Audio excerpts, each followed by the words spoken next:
And now we'll circle back to a municipality who is not only showing up, but quite frankly showing off with another presentation from the City of Victoria. Please welcome Dawn to the stage presenting Crawl, Walk, Run, a Pragmatic Cybersecurity Upgrade.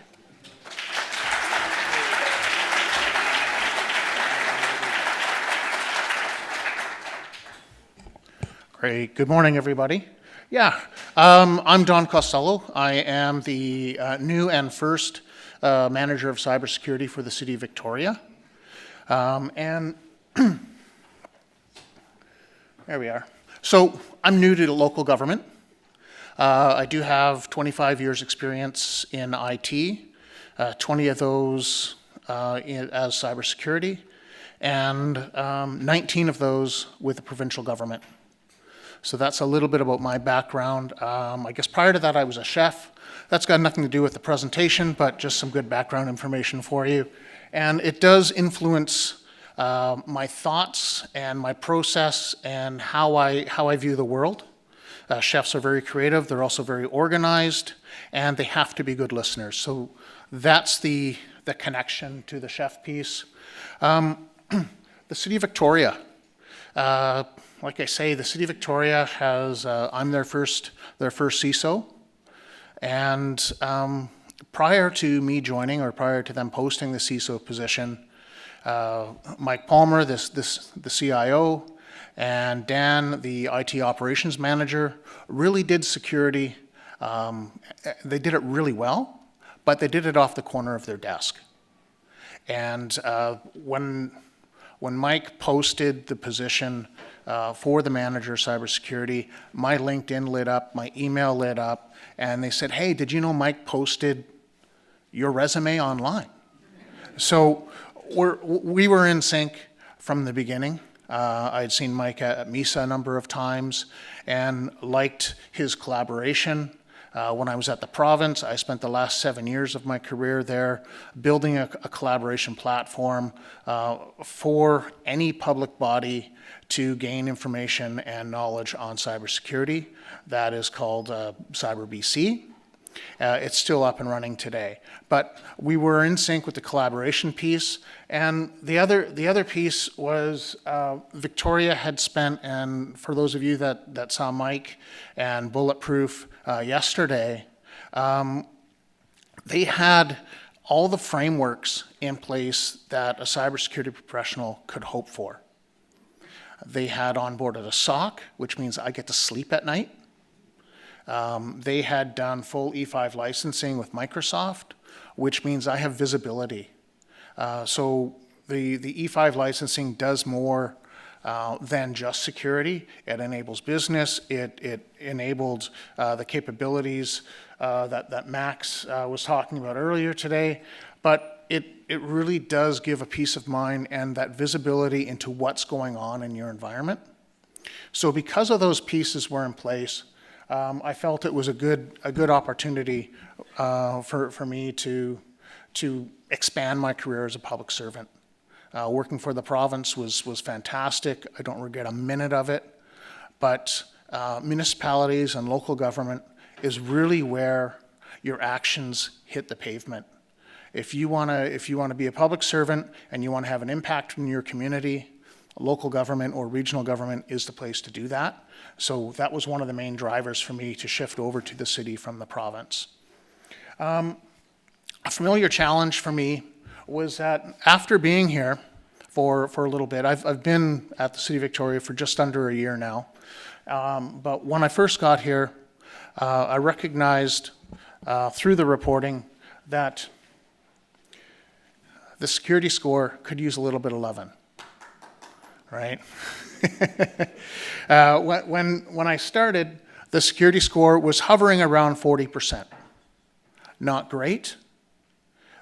However, we were still about 15% higher than our peers in similar sized organizations, right? So I had to identify targets. Dan, the IT operations manager, told me very quickly, listen, you're going to be able to find more things broken than I can possibly fix. So be kind. So Part of this is talking to your teams. At the time, I was a team of 2, but I also knew that the second person on my team had already announced their retirement. I tried not to take that too personally, but talking to the teams, my team is the City of Victoria. Everyone in the city is part of my team because cybersecurity cannot do this on our own. I recognize that a lot of the local governments here probably don't even have a cybersecurity team, so I'm very fortunate to have the team of 2 that I have right now, which is awesome, but I need to work collectively with the rest of the IT department specifically, but with the rest of the city. So my first 6 months was really getting to know what the city was about, what the city's priorities were. Much different than what the province's priorities were, by the way, so I didn't have that nice connection, right? And then learning how each of the team members liked to work, preferred to work, and the language that would resonate with them. So I identified some targets. I talked to my boss. I can't emphasize this enough. Understand what your boss likes, and what my boss likes interests the heck out of me, right? So identifying those targets, and then having a plan to improve gradually. We heard in a couple of presentations today, there is no switch. There's no cybersecurity switch in the data closet that says, we're now secure. It's a trip, it's a journey. It's gradual incremental improvements, and then it's always checking back in, right? Having the Microsoft Security Score really helps me go back. I can go there every day if I want to. But I can report out to Mike and to the rest of the IT leads that here's where we were, and now here's where we are, right? So checking back in, looking at things often, and celebrating those wins. So here's what our security score looked like, and open, transparent. This is our actual security score. So here we are. Where's the laser? Oop. That's the back. Okay, can't find the laser. But the red line is when my cybersecurity team joined me. So that is Arwa and Ryan. And you can see before that red line, there's a little bit of improvements. That's from my focus. I do want to point out that this goes back to May. And already from October to May, we had seen a 15% increase in our security score. That's because the city now had somebody who was focused on cyber rather than doing it off the corner. But I emphasize the red line because that's the day the team joined. And then the green line is just before we start seeing some massive improvements. And that's because the team had been with me for about 2 or 3 weeks and had started to, we had started to plan together and build an action plan for our improvements. I should note that some of the reason for the 15% improvements up there was when I first started looking at the security score, I couldn't understand why, with all the controls we had in place, I was still seeing that software updates weren't being done, and I was still seeing that we had old versions of this or that on our reports. I quickly realized after digging into that it's because we had stale data, old assets still in our inventory for Microsoft. So we had decommissioned them, but we hadn't decommissioned them from our Entra environment or our Azure space. So one of the first things we did was we did a cleanup. I got rid of all of the stale devices, and in that little cleanup, we found a handful of tablets and cell phones that had been retired, but their data cards or their data plans hadn't been canceled. So right off the bat, I was able to demonstrate to Mike and the IT operations team a savings, just because we were no longer paying the monthly fees for those data plans. You've heard a consistent theme across the last few days about maximizing the value of the tools you have. That is something that I've been doing, trying to demonstrate to Mike, is that we don't necessarily need to buy new tools. We need to use the tools we have to the maximum benefit, and then we can build on that when we get to a place that's called good, right? So the rest of those little ups are, as we gradually, leading up to the team, gradually started updating and cleaning up our data. And then you'll see a sudden spike just on the far side of the green line. That's when the team started to implement some attack surface reduction policies within Microsoft. We had run a series of self-assessments using the Microsoft tools on our environments, and the Microsoft tools identified some improvements we could make, made some suggestions. And yesterday we heard Mr. Q talk about all the noise and having to look at the big picture in order to zoom in to the small picture.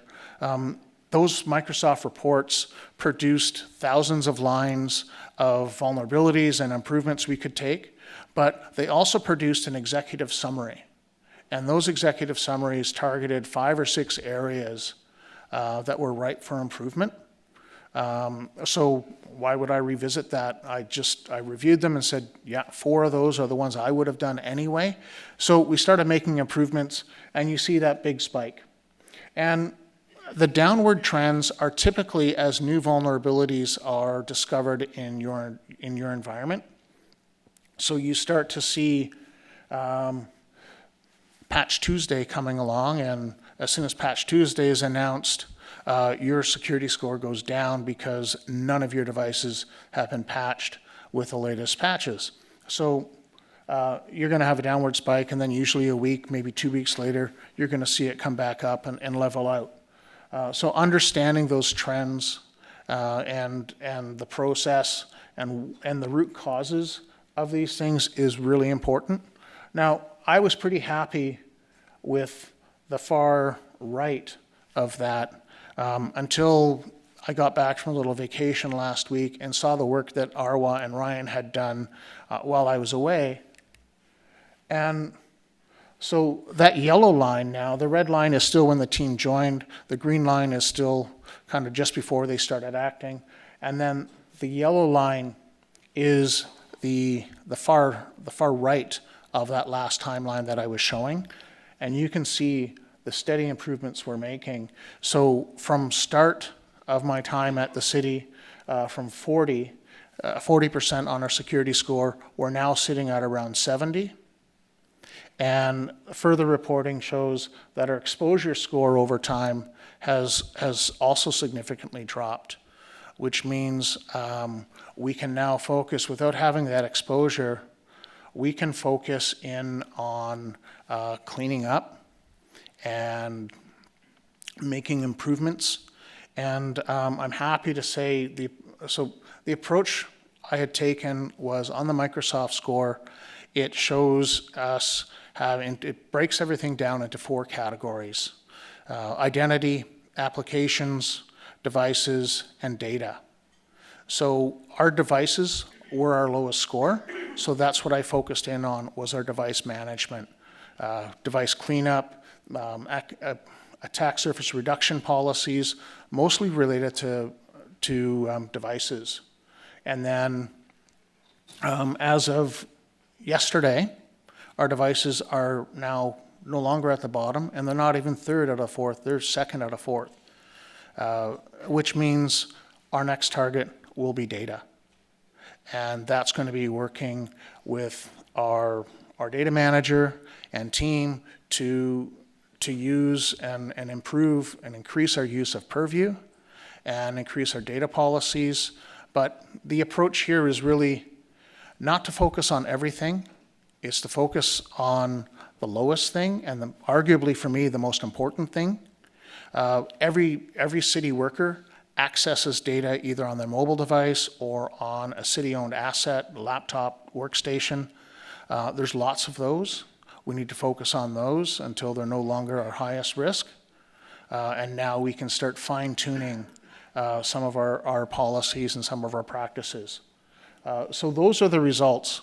And the thing I like about Microsoft Score is it is a third-party number. I can show Mike, I can show Dee that this, I can't change this. This isn't a graph I made. This is a graph pulled right out of Microsoft. So I just want to summarize is the first thing I did was I built an understanding of the goals, objectives of the city and of the CIO and the other IT teams. I focused what's important to my boss. And what's important to my boss is, yes, we make security improvements, but we don't negatively impact the users. Because IT and security, we are a business enabler, and enabling security or IT should not hinder the ability for the workforce of your city or your local government to do the job they're doing, which is to serve citizens. So that's a key important piece. And then find those easy buttons. Doing the inventory cleanup, that was easy. I didn't have to engage with a whole bunch of the team. I was able to show wins quickly, right? Start small. You don't conquer this thing overnight. Continuous improvement is the way to go. Constantly move that marker up, gradually, confidently, and consistently, and then report out often, right? I report to Mike every week about what we're doing, what we're about to do, what we've done, the results of that, and it's important to share that. And I would say even more importantly, it's critical that you acknowledge the great work of others. I'm the only person on the cybersecurity team, or I was the only person on the cybersecurity team, which meant the operations team, the business solutions team, and the information management team were doing all the cybersecurity work because I was writing documents and I was drafting a plan. So you have to recognize the teams that are supporting you. And more importantly for me, now that I have a team, is ensuring that all the great work that Arwa and Ryan are doing gets recognized not only by me to them, but also upward. As soon as there's a success, I tell Mike and I tell Dee, and every morning we have a morning IT stand-up, and I celebrate those publicly with the entire IT team so that they know who's doing the work and that my team can really honestly see the difference they're making for the city. And with that, I guess that's it. I'll open it up to questions. Thank you.